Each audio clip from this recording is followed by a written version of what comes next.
My Lord and my God, I firmly believe that you are here, that you see me, that you hear me. I adore you with profound reverence. I ask your pardon for my sins, the grace to make this time of prayer fruitful.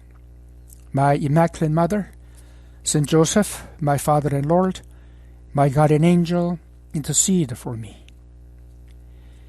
If you see your child about to do something dangerous, say, putting his hand on a hot surface, what would you do? If you see a friend about to do something nasty, such as sending an inappropriate image and text to someone else, what would you do? If you see your neighbor about to steal someone's belonging, what would you do? Just stand by? Just ignore it? Just pretend that you don't see anything or couldn't care the least about it? Well, if you were ever to do that, the child's hand will get burned. Someone who received that inappropriate image and text from your friend will be disturbed and get quite angry. The person whose belonging was stolen will get very upset and spend much time trying to figure out who might have done it and so on, and in the end, waste lots of energy and time without result. Well, it stands to reason that such a behavior will not do. Simply will not do, because we should care for others and their well-being. You simply cannot let a person experience harm and not show a modicum of charity. Well, Jesus, in today's gospel passage, we're going to learn the lesson of correcting others with love and receiving correction from others with gratitude. St. Luke tells us that a Pharisee invited you, Jesus, to dine at his home. And you accepted this invitation graciously and entered his home, reclined at its table to eat. We don't know how many people were gathered there together at the table, but you can easily imagine that there was a good number. Then you knew what your host was thinking in his heart as he observed you and your young entourage, because St. Luke continues with his narrative by saying that the Pharisee was amazed to see that you did not observe the prescribed washing before the meal. We know how important this hand washing was for the Jews before the meal. One obvious and practical reason was hygienic and mundane. Nobody wants to eat bread or touch any food with dirty hands, so we wash our hands beforehand if they are somewhat dirty. But for the Jews, this ritual of hand washing had a more profound meaning. It was tied to spiritual cleanliness. Its origin dates back to the time of Moses, when God commanded him and his brother Aaron and his sons that they should wash their hands before entering into the tent of meeting. Otherwise, God was going to punish them. Well, Jesus, for this reason, the Pharisee who invited you to dine at his home and saw you not perform this important ritual of hand washing, he was amazed. In other words, he was very surprised, taken aback, even scandalized. He could not understand your action, Jesus, which was so out of place with the holiness that you preached. He was quite perplexed and dismayed, because he thought within his heart that if you, Jesus, were truly the Messiah, the Holy One sent to the world by God, then you must observe all the rituals of purification to indicate your interior holiness. Well, this Pharisee saw you not washing your hands and sort of judged you to be, well, not so holy. But he did not dare to correct you on the spot, asking you to wash your hands before eating, as he and his friends did before sitting down at the table. Jesus, you read his mind. You saw that he was perplexed, a little troubled, and even annoyed because of your action. So, what did you do, Jesus? St. Luke tells us what you did. The Lord said to him, O you Pharisees, although you cleanse the outside of the cup and the dish, inside you are filled with plunder and evil. You fools! Did not the maker of the outside also make the inside? But as to what is within, give alms, and behold, everything will be clean for you.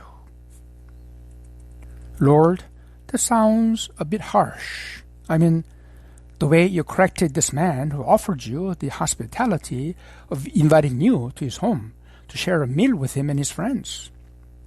It even sounds like an insult. But Jesus, this cannot be. You never act harshly to anyone. You never insult anyone. You never berate anyone, because you are love incarnate, love who became man, love in action.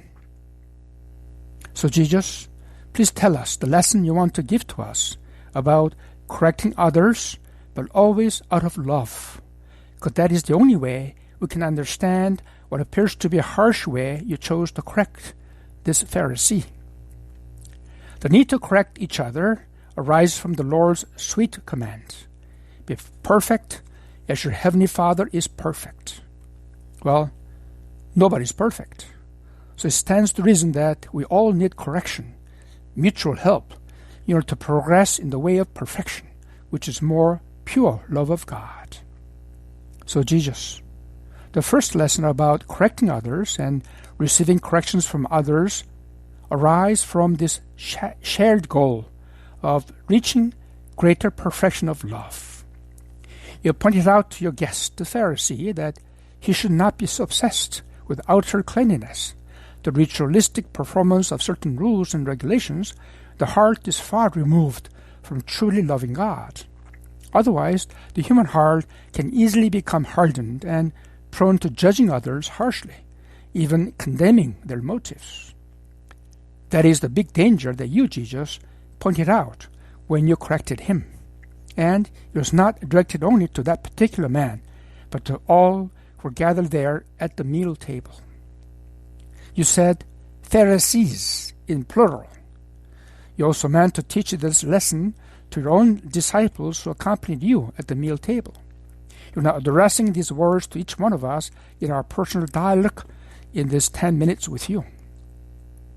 So, what might sound harsh is not really harsh at all, because when it comes to loving God and trying to advance daily in our personal holiness, the standard is high, very high. You shall love the Lord your God with all your heart, with all your soul, with all your mind, with everything, with a perfection, without blemish, without defect, without smudges. Why? Because you love each one of us with your own love, which is perfect. And you want us to join you in heaven with a perfect love. St. John tells us in the book of Revelation what he saw in his vision. He said, "After this I looked, and there before me was a great multitude that no one could count, from every nation, tribe, people, and language, standing before the throne and before the Lamb. They were wearing white robes, were holding palm branches in their hands. They cried out in loud voice, 'Salvation belongs to our God, who sits on the throne, and to the Lamb.'" White robes, perfect beauty, perfect holiness, perfect love. That's what these white robes represent. That's why we all desire and long for our eternal union with the Holy Trinity, whom we love with all our heart, with all our soul, with all our minds. And Jesus, that's why I need to be corrected by others with love, so that I can learn to love you better and more.